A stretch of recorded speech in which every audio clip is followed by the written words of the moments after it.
Part 1 पासून पडलेला प्रश्न की दिघे साहेबांचा मृत्यू कसा झाला, शिंदे साहेबांनी तसं पाऊल का उचललं, ट्रेलरमध्ये उत्तमरित्या ट्रेलर कट करून हाईप क्रिएट करायचं काम प्रवीण तरडे सरांच्या टीमने केलेलं आहे. त्यासाठी त्यांचं विशेष कौतुक. नमस्कार मित्रांनो, मी यूट्यूबर सिद्धेश शिंदे तुमचा आपलं मराठी बॉय रिॲक्शन चॅनलमध्ये मी सहर्ष स्वागत करत आहे. मित्रांनो, आज मी पाहिला धर्मवीर 2. पहिल्या दिवशीच पहिला शो पाहिला. 9:50 माझा शो होता. मित्रांनो, तुम्हाला खरंच सांगतो, मी 9:50 शो जरी असला तरी कचाकच फुल भरलेला होता आणि खूप बरं वाटलं ते सगळं बघून. चला आता आपण येऊया मेन मुद्द्याकडे. तर मित्रांनो, आज चित्रपटाच्या विषयी मी तुम्हाला सांगेन. चित्रपटाचे मेन आधारस्तंभ काय होते आणि मेन मोटिव्ह काय होते तिथं सांगेलच. त्यासाठी तुम्हाला व्हिडिओ पूर्ण बघावा लागेल. सर्वात आधी आपण बोलूया कास्टिंग बद्दल. तर कास्टिंग तुम्हाला माहिती आहे, ओव्हरऑल प्रसाद ओक अक्षरशः आनंद दिघे साहेब जगलेले आहेत, तुम्हाला माहितीच आहे. त्यांचा रोल असं कुठेही वाटत नाही ते प्रसाद ओक आहेत, ते खरंच दिघे साहेब वाटतात. दुसरी गोष्ट क्षितिज जाते. विशेष कौतुक मला क्षितिज जातेचं वाटतं, कारण क्षितिज जाते ना, काय बोलू मी तुम्हाला, विश्वासच होत नाही. हाच तो गण्या आहे जो त्यामध्ये मुळशी पॅटर्नमध्ये, हाच तो गण्याचा रोल केलेला होता जो मुळशी पॅटर्नमध्ये एकदम भाईगिरीवाला रोल केलेला होता. आणि विश्वास होत नाही की तोच आता रोल माननीय मुख्यमंत्री एकनाथ शिंदे साहेबांचा करतोय. आणि तो पण रोल खरंच बॉडी लँग्वेज पासून घेऊन हातवारे करणं किंवा बोलण्याची टोन, ते नजर, मॅच, फुल मॅच. खरंच ज्यांनी कोणी धर्मवीर मूवीची कास्टिंग केली असेल त्याचं खरंच विशेष कौतुक. आणि जर तरडे साहेबांची आयडिया असेल तर मग काय विषयच येत नाही. तिसरी गोष्ट म्हणजे जयवंत वाडकर. ज्येष्ठ आपले नट आहेत जे जयवंत वाडकर खूप वर्षापासून इंडस्ट्रीमध्ये काम करत आहेत. छोट्या मोठ्या भूमिका करून सुद्धा माणसांनी ज्यांनी नाव कमवलं त्याचं नाव आहे जयवंत वाडकर. मस्त, एक नंबर काम आहे. चौथी भूमिका आहे स्नेहल तरडे मॅडम. तुम्हाला तर माहिती आहे, बिरजेबाईंचा रोल त्यांनी केलेला होता. पार्ट 1 मध्ये त्यांना बऱ्यापैकी स्क्रीन टायमिंग भेटलेला होता. ह्यामध्ये स्क्रीन टायमिंग कमी आहे, पण त्यांचा रोल कुठे दिसलाच नाही आहे, असून नसल्यासारखं वाटलं, पण ठीक आहे, भारी होतं. शरद फोंक्षे. तुम्हाला माहिती आहे मित्रांनो, यामध्ये एक विशेष कॅमिओ आहे जो शरद फोंक्षे सरांचा आहे. आणि शरद फोंक्षे सरांचा कॅमिओ काय आहे, कसा आहे ते मी तुम्हाला सांगणार नाही. ते तुम्ही चित्रपट पहा तेव्हा तुम्हाला कळेल त्यांचा कॅमिओ काय आहे. नेक्स्ट म्हणजे जय दुधाने. तुम्हाला माहिती असेल मित्रांनो, बिग बॉस फेम जय दुधाने सुद्धा यामध्ये एक छोट्याशा रोलमध्ये आहे, पण तो रोल खूप शेवटी आहे.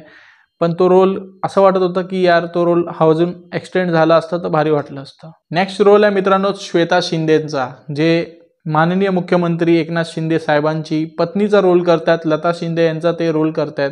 तर त्यांचा रोल सुद्धा उत्तमरित्या त्यांनी निभावला आहे. सो मित्रांनो, आता आपण येऊया चित्रपटाच्या मेन आधारस्तंभावरती. तर मित्रांनो, तुम्हाला मी आता सांगेनच काय नाही, पण त्या अगोदर तुम्ही चॅनलला अजून सुद्धा सबस्क्राईब केलं नसेल तर प्लीज चॅनलला सबस्क्राईब करा. आणि हा चित्रपट का पाहावा आणि का नाही पाहावा ते पण मी शेवटला तुम्हाला सांगेन. तर मित्रांनो, सगळ्यात पहिली गोष्ट म्हणजे धर्महत्या. आता ही धर्महत्या काय आहे हे वेगळ्या सांगायची काही गरज नाही आहे, पण एक तुम्हाला सांगतो, जेव्हा चित्रपट सुरू होतो मी तुम्हाला आवर्जून सांगतो, चित्रपटाचा स्टार्टिंग मिस करू नका. जेव्हा तुम्ही स्टार्टिंग बघाल तेव्हा तुम्हाला खरंच सीटवर बसून अजून बघण्याची उत्सुकता होते. तर तो चित्रपटाचा स्टार्टिंगचा 10 मिनिटाचा सीन आहे ना, तो अक्षरशः काळी चिरणारा सीन आहे.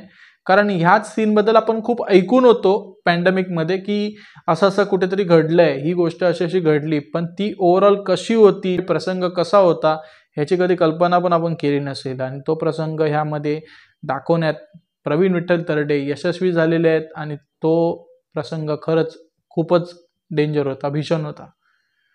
दुसरी गोष्ट म्हणजे एज्युकेशन सिस्टम. मित्रांनो, तुम्हाला माहितीच आहे, महाराष्ट्रामध्ये आपल्या एज्युकेशन सिस्टमच्या नावाने सगळं बोलबाला आहे. आणि एज्युकेशन सिस्टम कशी असावी कशी नाही हे दिघे साहेबांच्या विचारानुसार कसं होतं ते तुम्हाला कळेल त्यामध्ये. आणि दिघे साहेबांनी खूप त्यांचं एक वेगळं योगदान होतं ह्या आपल्या शिक्षण पद्धतीसाठी. ते काय ते चित्रपट पाहाल तेव्हा तुम्हाला कळेल. तिसरी गोष्ट म्हणजे सोशल थिंग्स. म्हणजे कसं आहे ना, 80% समाजकारण आणि 20% राजकारण ह्या मोटिव्हवरती चालणारी शिवसेना आणि त्याच मोटिव्हवरती चालणारे स्वर्गीय धर्मवीर आपले दिघे साहेब आणि हिंदू हृदय सम्राट बाळासाहेब ठाकरे यांचे विचारांवरती चालणारा शिवसैनिक हा कसा होता.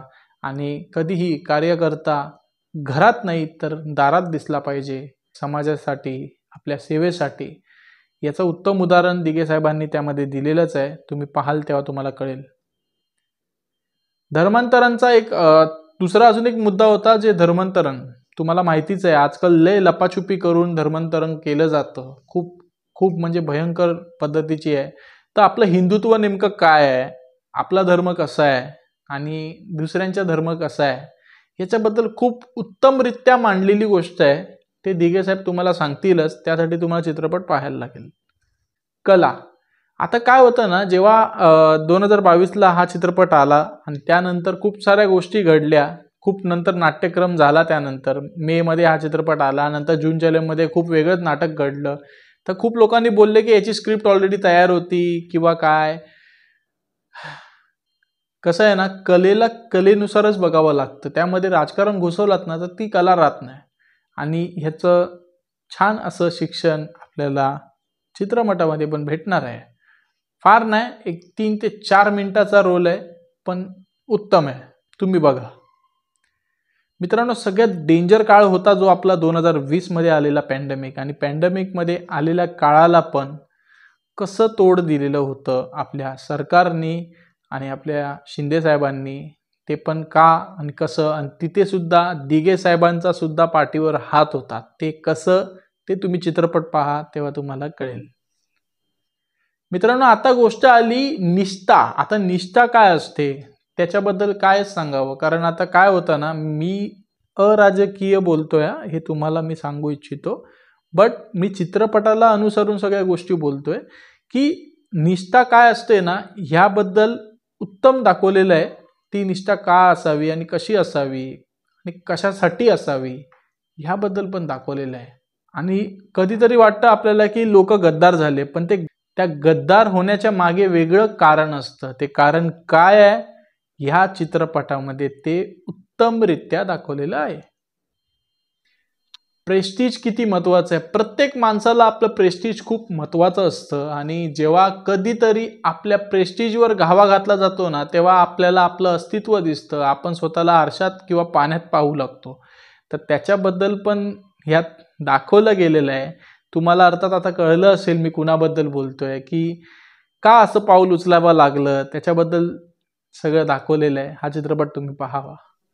सो मित्रांनो, आता हे झाले ह्यांचे मेन पॉइंट्स. तर तुम्हाला आता एक इन शॉर्ट मध्ये सगळ्या गोष्टी सांगतो. कसं आहे, इंटरवलच्या आधीचा चित्रपट आहे तो दिघे साहेबांचा आहे, कारण दिघे साहेबांच्या सगळ्या गोष्टी दाखवलेल्या आहेत. पण इंटरवल नंतरचा जो चित्रपट आहे तो सध्याच्या काळाला, म्हणजे 2022चा जो काळ होता, म्हणजे 2019 पासून ते 2022 पर्यंतच्या काळामध्ये काय काय घडलं त्याच्याबद्दल सगळं दाखवलेलं आहे.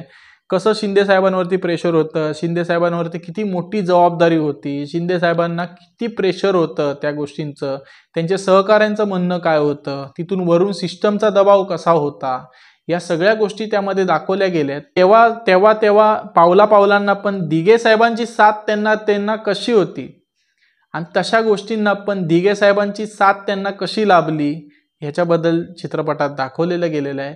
सो मित्रांनो, हे झालं सगळं कौतुक तुम्हाला मी सांगितलं धर्मवीर 2 बद्दल. आता मी तुम्हाला याचे नेगेटिव्ह पॉइंट सांगतो. काही मुद्द्याला असं झालंय की 2 तास 45 मिनिटाचा हा चित्रपट आहे जवळजवळ. खरंच बघताना असं वाटत होतं की संपून आहे, पण काहीतरी असे सीन्स होते ना जे असं वाटलं की यार हे काय. म्हणजे मी तुम्हाला उदाहरण देऊ पॅन्डेमिकचं. ठीक आहे, पॅन्डेमिक सगळ्यांनी सर्व्हाइव्ह केलेलं आहे, त्यामध्ये काही विशेष हे नाहीये. पण पॅन्डेमिकचा सीन काहीतरीच एकदमच ताणला गेलेला होता का जवळजवळ, की ते मग असं एकदम असं वाटलं की यार हे काय, आता इथून पुढे काय. एक्साइटमेंट डबल वाटली पाहिजे, यात काय संशय येत नाही. पण ठीक आहे, तो आता तुम्हाला मी एक सांगू इच्छितो की तुम्हाला पार्ट 1 पासून पडलेला प्रश्न की दिघे साहेबांचा मृत्यू कसा झाला हे यात नाही भेटणार आहे तुम्हाला. पण शिंदे साहेबांनी तसं पाऊल का उचललं हे तुम्हाला या चित्रपटात कळेल. आणि धर्मवीर 3 सुद्धा येणार आहे. धर्मवीर 3 सुद्धा येणार आहे, कारण दिघे साहेबांची गोष्ट एवढी छोटी नाही आहे की ती 2 चित्रपटामध्ये होऊन जाईल. त्यासाठी धर्मवीर 3 सुद्धा येणार आहे आणि त्यामध्ये आपल्याला अजून बऱ्याच गोष्टी आपल्याला कळणार आहेत त्यामध्ये, की दिघे साहेबांचा नेमका मृत्यू कसा झाला. ट्रेलर पाहिल्यानंतर पण मला बरेचसे सीन आहेत ते मला ह्यामध्ये नाही दिसले. तर मे बी ते शूटिंग धर्मवीर 3 साठी होती आणि ट्रेलरमध्ये उत्तमरित्या ट्रेलर कट करून हाईप क्रिएट करायचं काम प्रवीण तरडे सरांच्या टीमनी केलेलं आहे. त्यासाठी त्यांचं विशेष कौतुक. सो मित्रांनो, ओव्हरऑल हा चित्रपटाचा रिव्ह्यू होता आपल्या. तुम्हाला माझा रिव्ह्यू कसा वाटला हे मला कमेंटमध्ये नक्की सांगा. आणि चित्रपट किती चांगला होता, तुम्ही पाहिलात का, हे पण मला प्लीज कमेंटमध्ये नक्की सांगा. पुन्हा भेटू आपण नवीन व्हिडिओमध्ये. तोपर्यंत चांग भलं. जय हिंद, जय महाराष्ट्र.